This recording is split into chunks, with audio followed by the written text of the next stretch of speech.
अस्सलाम वालेकुम स्टूडेंट्स। मैं उम्मीद करता हूँ कि आप सब खैरियत से होंगे। तो सबसे पहले हदीस मुबारक हजूर पाक सल्लल्लाहु अलैहि वसल्लम ने इरशाद फरमाया कि मुझे इसलिए भेजा गया है कि मैं बेहतरीन अखलाक की तकमील करूँ। तो इसके बाद जो हमारा आज का लेक्चर है इसमें हम लोग एडजेक्टिव के जो हमारे कुछ रूल्स रह गए थे उनको डिस्कस करेंगे। तो आए बगैर वक्त ज़ाया कि आज का लेक्चर शुरू करते हैं।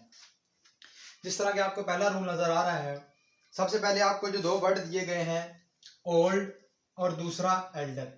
अब आपने सबसे पहली जो बात याद रखनी है वो ये रखनी है कि ये जो दोनों वर्ड हैं इनका मतलब होता है हमारे पास बुढ़ापा या बड़ी उम्र, यानी कि ये दोनों जो है हमारे पास ओल्डनेस को शो करते हैं कि यानी कि किसी की उम्र दराजी को शो करते हैं कि कोई हमारे पास क्या है, उम्र में ज़्यादा है। अच्छा जी, अब ये जो ओल्डर है ये आप लोगों ने इस्तेमाल करना है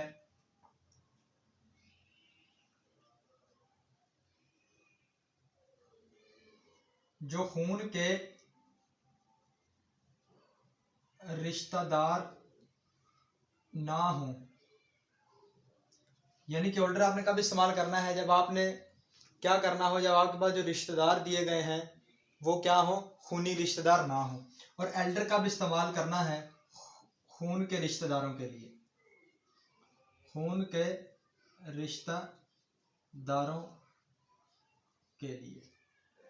ठीक है, यानी कि अगर आप लोग क्या कर रहे हो, आप लोग दिखा रहे हो कि ये शख्स या ये चीज़ जो है, ये बंदा हमारे ख़ानदान में क्या है, बड़ी उम्र का है, तो आप उसके लिए कौन सा लफ्ज़ इस्तेमाल करोगे, एल्डर का लफ्ज़ इस्तेमाल करोगे। लेकिन अगर वो बंदा आपके ख़ानदान का नहीं है बल्कि कोई बाहर से कोई दूसरे बंदे की आप बात कर रहे हो तो वहाँ पे आप क्या इस्तेमाल करोगे, ओल्ड, ओल्डर या ओल्डेस्ट में से कोई वर्ड उसके हिसाब से, जो अगर कंपैरिजन वगैरह जो भी कर रहे हो उसके हिसाब से वो वर्ड क्या करोगे, इस्तेमाल आप लोग करोगे। ठीक है, अच्छा जी, अब आपने एक और चीज़ याद रखनी है कि आपने जो ओल्डर है ना, ओल्डर के बाद आपने लगाना है, जिस तरह आपको दिया गया है, ओल्डर के बाद आपने लगाना है देन।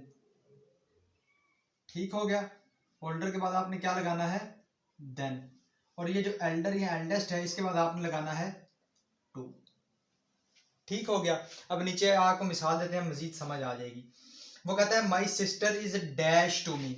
अब देखें, माई सिस्टर, मैं अपनी बहन के साथ अपना क्या कर रहा हूँ, कंपैरिजन कर रहा हूँ या उसको दिखाना चाह रहा हूँ कि मेरी बहन क्या है, मुझसे बड़ी है। अब जाहिर बात है मैं और मेरी बहन जो है हमारे दरमियान क्या है, खूनी रिश्ता है, हम एक ही बाप की क्या है, औलाद है, हमारे अंदर एक ही खानदान का क्या है, खून दौड़ता है।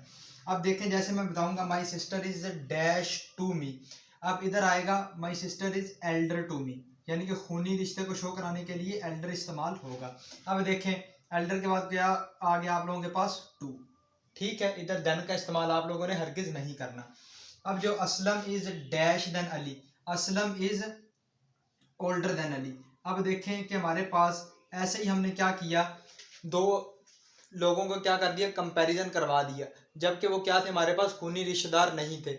ऐसे ही हमने दो पर्सन लिए, उनमें से एक को दिखा दिया कि वो दूसरे से क्या है, बूढ़ा है या उम्र में ज़्यादा है, तो उसके साथ हमने क्या लगा दिया, ओल्डर। और इसके लिए हमने क्या, कौन सा वर्ड इस्तेमाल किया, देन का।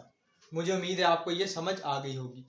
पहली बात, अगर खून के रिश्तेदार हैं तो एल्डर का वर्ड इस्तेमाल होगा, अगर खूनी रिश्तेदार नहीं है तो ओल्डर का लफ्ज़ वर्ड इस्तेमाल होगा, और उसके बाद एल्डर के साथ आप टू लगाओगे और ओल्डर के साथ आप देन लगाओगे। ठीक है, next rule, next rule number जो 10 है, इसके अंदर आपने ये आपको एक वर्थ वर्ड दिखाया गया है।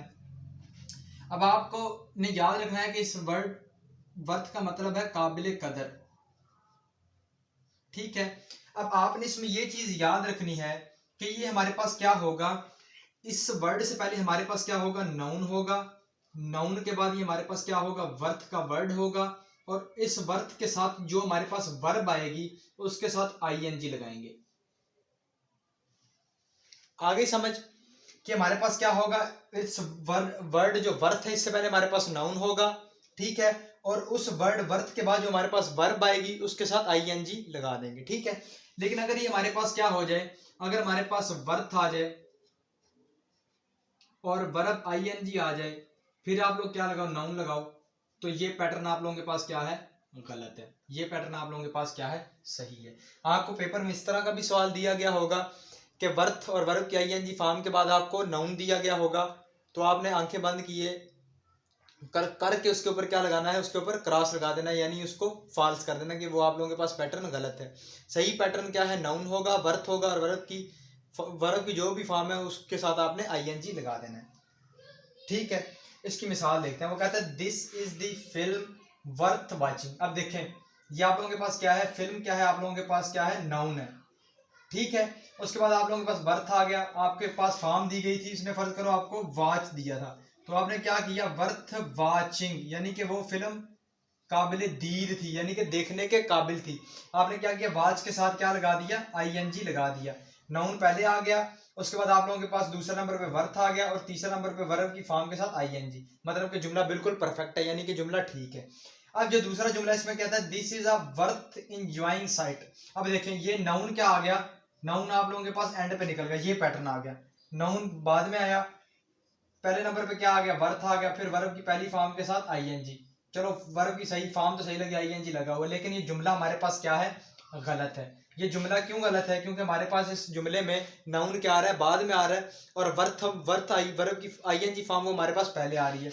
अब इसका सही जुमला क्या होगा, इसका सही जुमला होगा this is a site worth watching.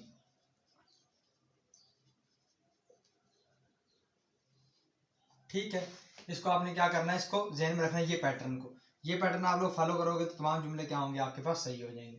अच्छा जी, अब ये जो नेक्स्ट रूल है इसमें आपने याद रखना है कि अगर आप लोगों के पास सेकंड डिग्री के बाद ऑफ आ गया तो उस सेकंड डिग्री से पहले आपने दा लगाना है। एक बात, दूसरी बात, अगर उस सेकंड डिग्री के बाद देन आ गया, ऑफ ना आया देन आ गया, तो आपने सेकंड डिग्री से पहले कोई दा वगैरह नहीं लगाना, उसको एज इट इज आपने क्या करना है, जुमले में इस्तेमाल कर देना है, दा वगैरह किसी चीज का इजाफा नहीं करना। इसको भी इधर लिख लेते हैं कि अगर सेकंड डिग्री से पहले के बाद ऑफ आ गया तो उसके शुरू में दा, फिर आप लोगों के पास क्या होगा, सेकंड डिग्री, और उसके बाद क्या होगा आप लोगों के पास ऑफ। ठीक है, लेकिन अगर आप लोगों के पास सेकंड डिग्री के बाद देन आ गया तो कोई दा वगैरह नहीं लगाना, बल्कि सेकंड डिग्री और उसके बाद वैसे देन का देन, दा का इस्तेमाल क्या होगा, नहीं होगा, यानी कि आप इसमें दा नहीं लगा सकते। ठीक है, दा लगाना भी नहीं है वैसे भी। अच्छा जी, उसके बाद वो कहता है, इसकी मिसाल देखें, वो कहता है she is dash than I, she is dash than I, she is taller, यानी कि सिर्फ as it second degree as it is आ जाएगी, इसके शुरू में कोई दा वगैरह नहीं लगाया, क्योंकि हमारे पास आगे क्या आ रहा था, देन आ गया था। अब वो कहते हैं she is dash taller of the two, she is the taller of the two girls. अब देखें आप लोगों के पास सेकंड डिग्री के बाद आपके पास ऑफ आ गया था, तो जैसे ही ऑफ है हमें पता है इसके साथ फिर शुरू में क्या लगा देना, सेकंड डिग्री के दा लगा देना, तो हमने दा लगाया तो हमारा जुमला हमारे पास क्या हो गया, कंप्लीट हो गया। तो ये था हमारा आज का लेक्चर, जिसमें हम लोगों ने एडजेक्टिव के कुछ जो नए रूल्स थे उनको सीखा। मुझे उम्मीद है ये सीख के आपको मज़ा आया होगा। इंशाल्लाह नेक्स्ट लेक्चर तक के लिए इजाज़त दीजिए। अल्लाह हाफिज़।